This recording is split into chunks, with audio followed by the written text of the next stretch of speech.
Si usted se acuerda, estamos contando un poco pues lo que fue el reinado de Ramiro I, ¿no? Y una de las pocas cosas buenas que le pasaron fue que el emir de Córdoba tuvo tanto trabajo para tratar de reprimir los problemas en el Valle del Ebro, que al fin y al cabo la vida de Ramiro, pues bueno, en esa materia quedó más o menos, ¿cómo decir?, desahogada. De hecho, pudo lanzarse aventuras como la repoblación de León. ¿Y tan importante era lo que estaba pasando en el Valle del Ebro? Pues sí, era muy importante. Vamos a contar ese conflicto, que fue largo, y además, de paso, iremos viendo qué es lo que estaba pasando en el resto de la España cristiana.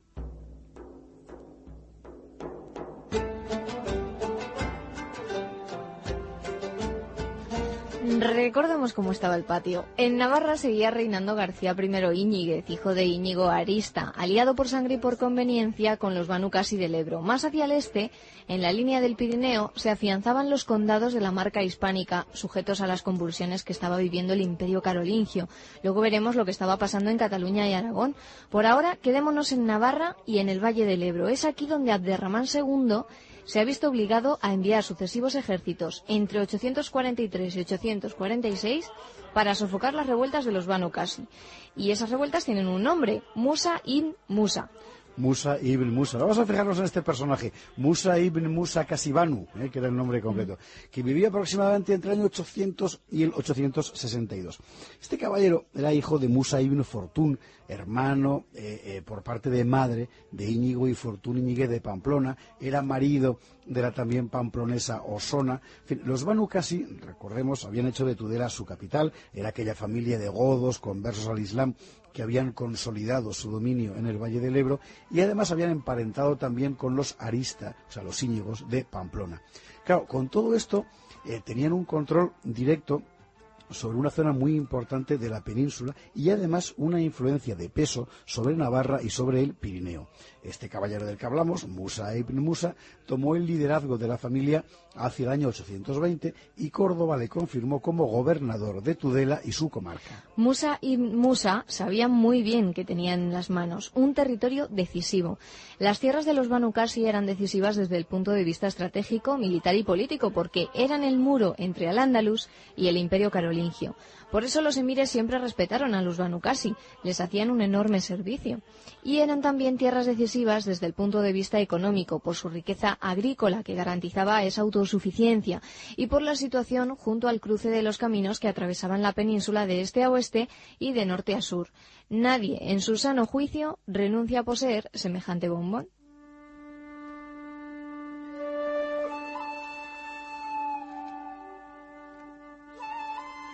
Y desde luego el que no iba a renunciar a poseer semejante bombón era Musa ibn Musa.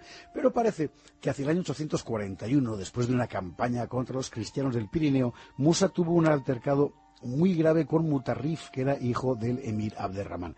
Este Mutarrif había ordenado una expedición de saqueo contra Pamplona, pero claro, Musa estaba ligado a Pamplona por lazos de sangre, él no podía estar en aquella expedición.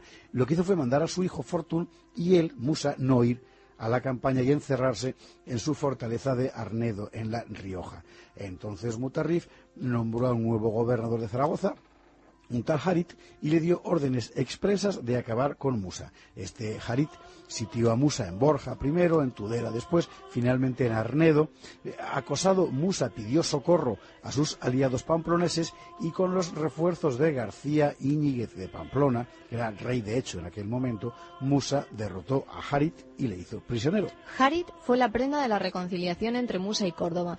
Reconciliación en todo caso precaria, porque las hostilidades volverían a estallar inmediatamente y esta vez Pamplona entraba en el lote de las cosas que estaban en juego. Comienza así una extravagante sucesión de guerras y reconciliaciones. Navarros y Banu Qasi se sublevan de nuevo contra Córdoba en 843 y son vencidos por los ejércitos de Abderramán II. Al año siguiente, Musa acude en socorro del emir para echar a los vikingos que estaban saqueando Sevilla, pero no por ello el inquieto caudillo del Ebro dejará de levantarse nuevamente, muy poco más tarde, contra los delegados del emirato. Debió de ser un tipo extraordinario, es decir, inteligente, astuto a la hora de jugar sus bazas y además valiente en el campo de batalla. Lo que más llama la atención es la manera en que vivió en permanente conflicto con el Emirato, tan pronto en guerra como en paz, unas veces victorioso, otras veces derrotado, pero haciéndose perdonar siempre por Córdoba sus frecuentes cambios de estrategia. Claro, ¿por qué Abderramán II le perdonó tantas veces?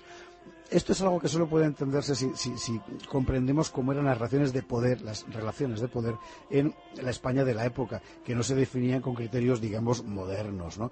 El poder de Córdoba, en teoría, era omnímodo, absoluto, pero en la práctica la estructura del Emirato descansaba sobre los jefes territoriales, algunos directamente subordinados al emir, otros simplemente federados. Musa en realidad nunca fue rebelde al emir de Córdoba, al que debía obediencia, porque era su jefe religioso. De hecho, cada vez que el emir le llamó al combate, ya fuera contra los vikingos, contra los francos o contra los cristianos del Reino de Asturias y del Pirineo, Musa acudió y además combatió de manera brillante. Pero el caudillo Banu Qasi, que había heredado el poder sobre una zona de gran riqueza agraria y enorme importancia estratégica, tenía su propia política y no estaba dispuesto a subordinarla a los intereses de los gobernadores y generales del Emirato, los cuales con frecuencia atendían también a su propio poder personal más que al del emir. ¿Cuál era la política de Musa? Garantizar la hegemonía de su propia familia y la seguridad de sus parientes pamploneses, a lo cual los pamploneses, por su parte, contribuían secundando a Musa contra los carolingios, aunque no contra los asturianos. Lío, ¿eh? Uf. O sea, no, un juego extremadamente delicado. Claro, de pequeños poderes que tratan de mantener a pesar de todo su poder. Sobre el papel, Musa es aliado de Córdoba. Pero cada vez que Córdoba designe un gobernador para Zaragoza o para Tudela, Musa se sentirá amenazado y responderá con las armas, para lo cual cuenta con el apoyo de sus parientes de Pamplona. Y los de Pamplona, a su vez, son aliados de los Banu Qasi, o sea, de la gente de Musa, pero no son aliados del Emirato de Córdoba, que reiteradas veces va a atacar la capital navarra. Claro, ¿qué hace Musa cuando Córdoba decide atacar Pamplona? Pues tiene que mantenerse al margen. Lo que pasa es que vigilará para que esas campañas cordobesas se limiten al saqueo y no signifiquen un cambio de poder, porque eso a él sí que le haría daño. En esa estrategia, literalmente bailando sobre el filo de una espada, Musa supo hacerse al mismo tiempo temible e imprescindible para Córdoba. Su premio fue, ya en 852, el puesto de gobernador de Tudela primero y de Zaragoza después. Con tales títulos, los Banu Qasi alcanzaron el cenit de su poder, hasta el punto de que Musa se proclamó Tertius Regem in Hispania, tercer rey de España, junto al rey de Oviedo y al emir de Córdoba. Nada menos.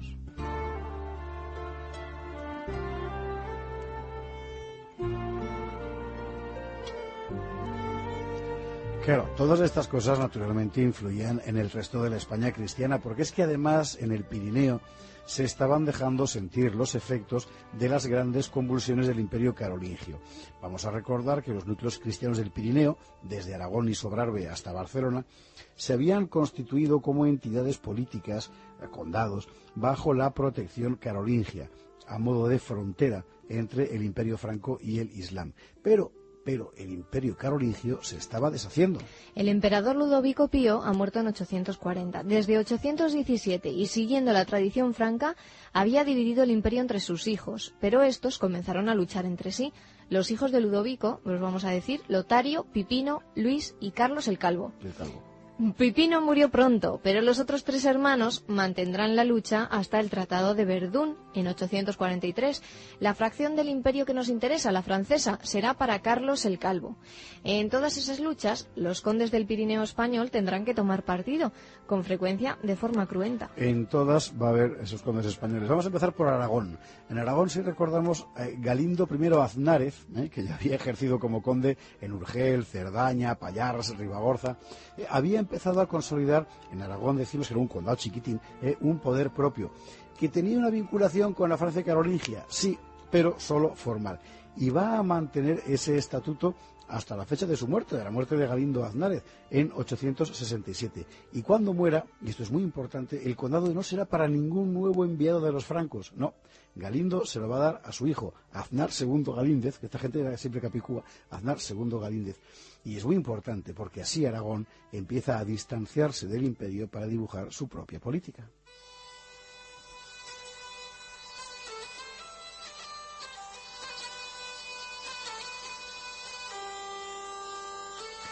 Muy distintas fueron las cosas en el este del Pirineo, en el área catalana, que vivió de manera mucho más intensa la guerra interna carolingia. La guerra opone a los partidarios de Carlos el Calvo contra los de Pipino. La figura clave es el conde Bernardo de Septimania, que controlaba Barcelona y Gerona, además de buena parte del sur de Francia. Bernardo había tomado partido por Pipino, pero la victoria fue para el Carlos, el Calvo.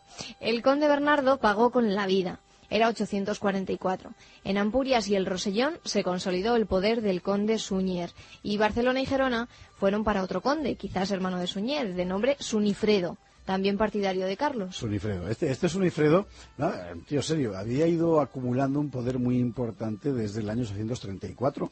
Llegó a tener bajo su mando los condados de Osona, Besalú, Cerdaña, Urgel y Conflent, además de lo que tenía en Francia, es decir, un potentado.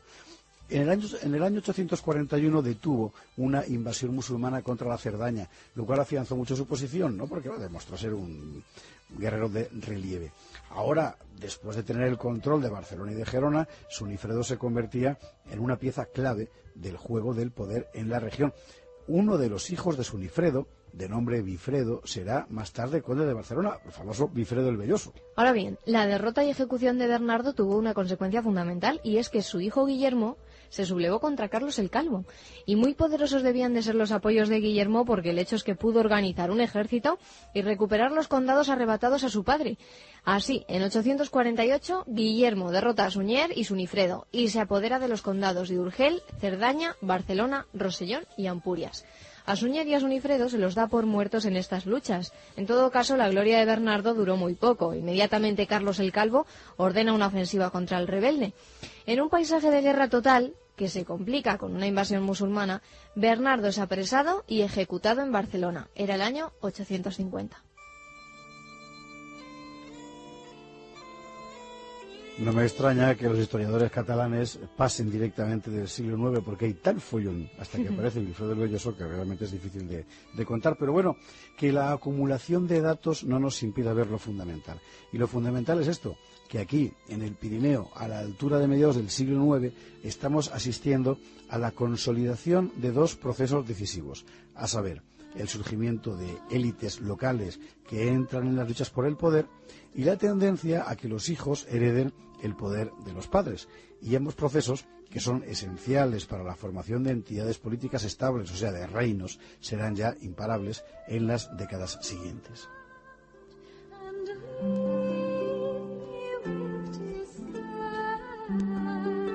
Y mientras todo esto ocurría en el Pirineo, en el resto de España el paisaje se preparaba para grandes cambios. En Oviedo moría Ramiro I en 850, en Córdoba moría Abderramán II en 852 y en la misma Córdoba sucedía algo que iba a conmover los cimientos de la cristiandad. Los mártires de Córdoba escribían con sangre su tragedia. Eso lo veremos mañana.